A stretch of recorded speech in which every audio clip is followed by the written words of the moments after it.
Hello from the Music Interview Corner. Today with Oceanhoarse with Ben and Jyri. Moi. Hello, hello. Hey. Oh yeah, I'm switching to Finnish automatically. I wanted to ask you, you have a very special approach to making new songs. You make one song at a time, and then you test the songs live before you record them, right? Yeah, especially when we started, we used to do that because we get more gigs than releases, so it was quite natural for us to test all the songs live before they were recorded. But we tend to do it also nowadays. Yeah, that's a great idea. Who had this idea? I don't think it was something we planned, just something we happened. We write songs all the time, then we've had a show, like let's try it out, we play it, we see how it works, we change something. And it's not like we always do that. Sometimes we write a bunch of songs between, if we have a long period of a break between shows, and then, it changes all the time. So it's not like, oh, this is how we do it all the time. And your new album will come out on February 17th, and it's called Heads Will Roll. How did this special approach to making songs affect the recording process for your new album, Heads Will Roll? Of course, we practiced quite a lot before entering the studio, but we decided to have one older song to be recorded, which is Waves, because we have played so many times live during these 3-4 years. And now we finally figured out how to do it as heavy as possible, and with Jonas' vocals it took another level totally. And how did you experience the recording process? Let's put it this way, it was always about playing live as a band in the studio, but now we took it even further. We did as much possible during 1 week as we could. We really rehearsed beforehand. We went in for a week and we played, even the solos are mostly live. From the floor. We just got into a beautiful big old studio and set everything up and did a proper sound check and recorded, and Jonas was there in the room with us, and what you hear on the album is us, the four of us in the room playing together. Of course the vocals we had to overdub later to make them more clear, but otherwise it's as raw and live as possible. So that's definitely something that we wanted to go for this time around. The most raw, the essence of Oceanhoarse that you really hear. There's mistakes, there's dirt, there's shit in there, but it's beautiful, it's raw, and I love it. Like authentic. Really, yes. Sounds really cool. And do you have a favorite track on Heads Will Roll? Well, I cut a couple of the music videos we did, so for me it's probably Brick, because the music video was all about the adventures we had during the last year, which was touring with Soa and recording the album, doing a couple of music videos. And I watched it so many times, I listened to it so many times that I actually know every little detail of the recorded version. So that's probably my favorite one at the moment. And yours? It's always hard to choose, and it's changing all the time. But I love the opening track, Fall Like Dominoes. I think it's one of our strongest songs to date. And also the song Nails, I think it's really cool, with a bit of a different vibe. It's a bit more mellow and melodic than what we usually do. Cool, and I think it's also cool that you have this kind of live approach or raw approach to the music videos as well. Yeah, we tend to do a bunch of stuff ourselves, because, well, obviously it's fun and you get to do it exactly like you always wanted, but also the financial things have to be put on the table, because during the COVID, it was really bad time for bands like us. And so, you got to be creative to make it happen nowadays. Yeah, and you were also a pretty young band when COVID started. Your band started in January 2018, right? Yeah. And then festival gigs were cancelled because the festivals had to be cancelled because of all the restrictions. How did you experience this whole time of the lockdowns in general as a young band? Yeah, we tried to make it up at the rehearsal place. We played quite a lot. We wrote a bunch of songs, recorded the album. Keep going, basically. Yeah, we just very early on in the COVID times, we decided there's no use just sitting around and moaning about it. Like, we all heard it a million times. Oh, it's hard. Yes, it was hard. It was bullshit. But moving on, Okay, what can we do? We can record songs. We can practice. Let's do October. Let's do some cool Aussie covers with some special guests. Do something fun. Do something we can do. YouTube videos, whatever, if we can play shows. So instead of bitching about, let's do something productive with our time. And that's what we did. We recorded a whole new album very fast after the first one. And you said you do cover versions. You also, in your first album, you did a cover of a Slipknot song, Duality, right? Yeah, the EP, Yeah, what fascinates you about that song? I don't know. probably all people our age, Slipknot was the thing. During the Iowa period or the first album, that it was so different than anything at the moment. So I guess it's quite natural for us to dig that kind of music also. Yeah, it was just something. I think we played this birthday party for one place, and we played a bunch of cover songs, and we played that Duality song, and then it just stuck with us. Like, hey, this could be a cool cover to do a little bit of, give it our own color, and let's try to record it in the studio. And it turned out pretty cool, so we decided to release it. Yeah, actually, now you said it, I remember that during the birthday party gig, we did it quite like the original, but then you came up with the new intro. Yeah, the acoustic intro kind of thing, and the harmony vocals with Jonas. That was perfect. Like, that was the time that we actually thought, okay, this could be something. Oh yeah, while we're talking about cover versions, and you said you had also guests to do cover versions. You did a cover version of Anthrax song Only with the Finnish band Dirt. And you did it under the name Dirty Horse, what I think is really cool. How did this whole cooperation happen? Well, obviously, COVID fucked up many things, and one of the things it fucked up really bad was HoarseFest, our own festival, and we were supposed to play the Anthrax song with Dirt on that festival, and once the festival got cancelled, then we decided to record it at our rehearsal place, and that's how the whole idea came up. And I love the fact that both Alexi and Jonas, their voices suit so well together, and they sound exactly like John Bush at times. And we had already practiced it together for the HoarseFest because it got cancelled at the last minute. So we're like, okay, guys, we already rehearsed it. Just come back. We'll record it for a YouTube video. At least we'll make something out of our time. Yeah, and while we're talking about HoarseFest, that would have been my other question. You have your own little music festival, right. HoarseFest, and it happened actually last year in December, on December 30th, I think, and it was at the legendary On the Rocks Music Club in Helsinki. How did you have the idea for this own festival? Just another stupid idea that turns into reality after. It starts with as a dumb joke, and then you think about, like, actually, is it so stupid? Well, yes, it is, but it could also be fun. And we've had so many of those phone calls. I think of something dumb like this, and I call Jyri, like, wait, listen to this. And it's like, what? Like, okay. And our own festival, HoarseFest. Okay, he's breathing deeply. Like, yes, go on. Like, no, listen, clinics, shows, all our friends, young bands, we're going to have a good time. People are going to come. If you book them, they're going to come. It's going to be great. Okay, let's do it. And then we just started to plan it. And in 2019, we did the first one. And it was so funny. We're standing in the audience, me and Jonas, watching one of the first bands of the evening. And we're looking around. There's people there. I'm like, Jonas, can you believe it? We're standing at HoarseFest, and there's actually people in the room. What the fuck is going on here? So it was so cool. So at the same night on the Rocks, the booker of the place asked us to do it again because the turnout was so good. He was happy with the ticket sales. So we said, yeah. And then, of course, 2 years later, we had to do it because COVID fucked it up. But now, finally, the second HoarseFest happened. And we already booked Saturday the 30th, I think, for next year. So it's going to happen again. Cool. I think I'm going to come. That sounds great. Most definitely. And it's also an amazing idea for a young band to set up your own festival. Yeah, that's quite something different. I don't know anybody enough to do it. Yeah. Usually you have to be Ozzy or Slipknot or somebody to do it, but it's just just a funny idea. And why not? It's a chance to get all your friends, all the bands that you like to hang out with. Like, Wake Up Frankie was on the first one, and Dirt and Thyro and Shireen, bands like that who started at the same time that the Oceanhoarse started. Like, just invite them all to play with us, and at the end of the night we jam together, play some cover songs together, and just have some fun. It's cool.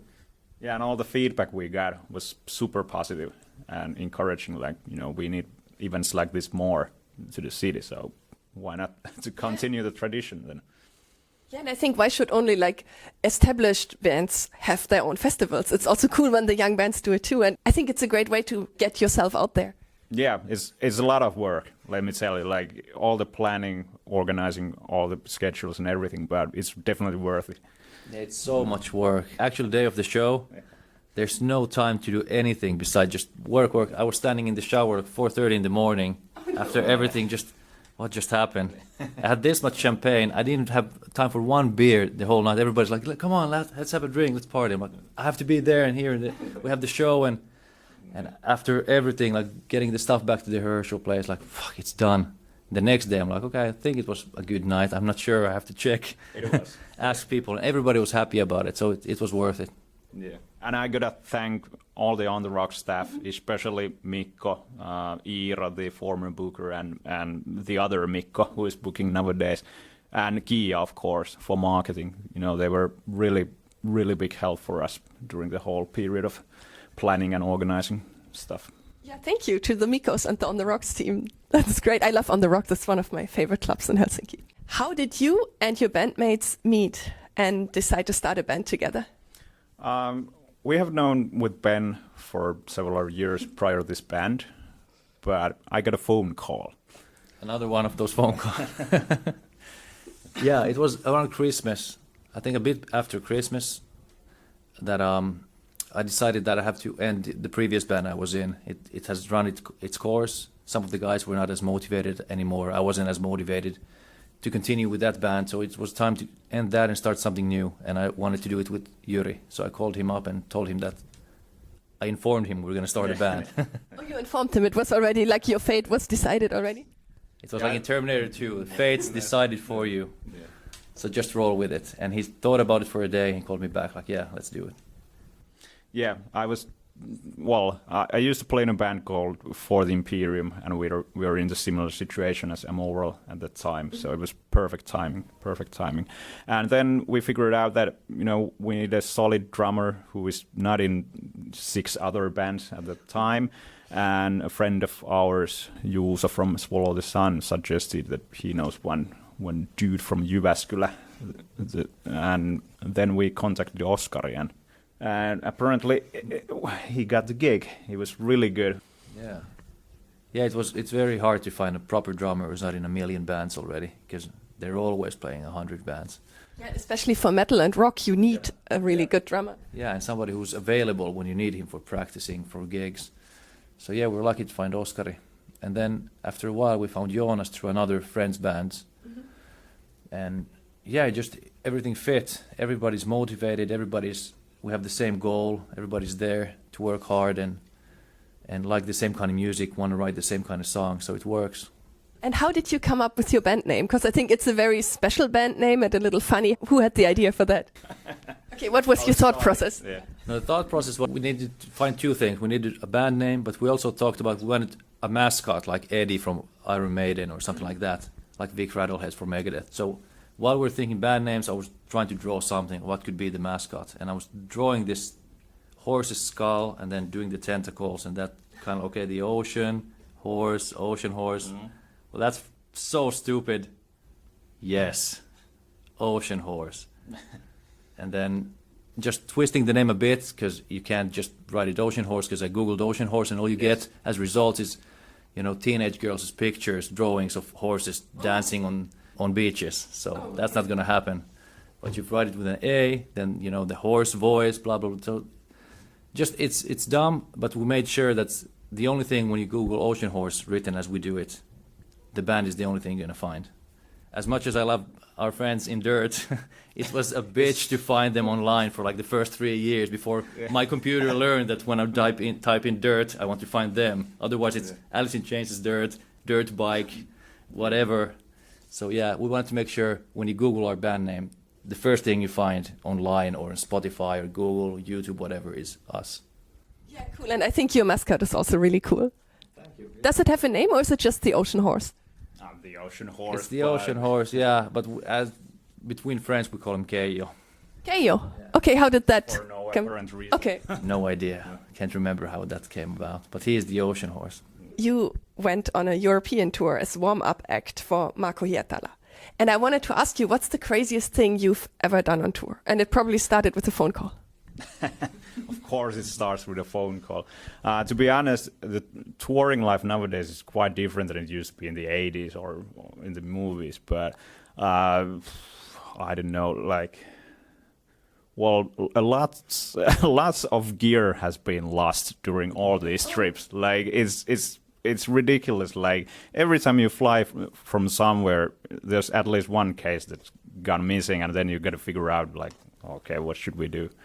But Yeah, we don't. Yeah, there's not much craziness anymore besides the normal, occasional after partying. But it's really, really mellowed out from the early days, and also we know we're there to work now. It's not like we go on tour to party and be stupid now. We go there with one mission, which is to play as good of a show every night as we can.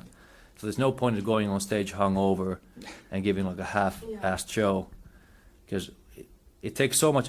We know we're lucky to even get to be on a Marko Hietala tour and a Soen tour as an opening act. So many bands want to be there, and when we actually get on that stage, we want to make the most of it instead of, you know, being tired and messing it up for not being everything we can, or 100 to 20%. So no, we don't really mess around too much anymore. We try to focus on the main goal. this is not like crazy stuff, but this is like really weird stuff. You guys jammed Pantera and Slayer with Martin Lopez with his. There's an app nowadays that has a drum kit for your phone. And we got an acoustic guitar on the bus, and Martin Lopez played the drums with his fingers, while these guys were trying out different classic metal riffs. Is there a video of that? Yeah, I think there is somewhere. With the lizard, the Matt from Lizard playing. Yeah. Playing Pantera or something. And there's a lot of good times especially on the Lizard and Soen tour. Just everybody got along so well. So the after parties on the bus were really cool with the acoustic guitar, and a lot of late nights. Every time it's like, it's 5 a.m. Maybe we should go to bed. Yeah. We have a show tomorrow. There's so many songs that I've never heard before, and like then apparently after a month you know all the words to them, because every night somebody's playing them and singing along. Like, wow, this is cool. Yeah, and Lopez giving us the old school death metal schooling, playing old death metal like kids. You don't know these songs, and playing old like Cancer and stuff like that. What's this? Listen, my son. And then it's like, yeah. So that's like it's Papa Lopez teaching the younger band about the basics. Yeah, that's the touring life nowadays in a nutshell. Yeah. But it doesn't surprise me because you're so focused on live and on your live performances, so it totally makes sense. Yeah. And can I ask you, what's your biggest dream for the future? Well, I definitely want to go touring again as soon as possible, and to get to play these new songs for a live audience is always the main goal for us. Yeah, there's many different goals. I don't know, but one of the big ones would be to get to play a headliner tour at some point, instead of always being the opener, but at some point to be a headliner on a small tour on our own and have some opening bands. That would be a nice next step.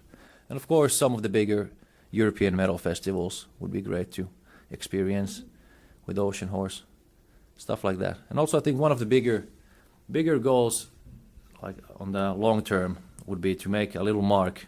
Like at the end of the day, when everything is over, I would like people to remember Oceanhoarse, even if just one or two songs.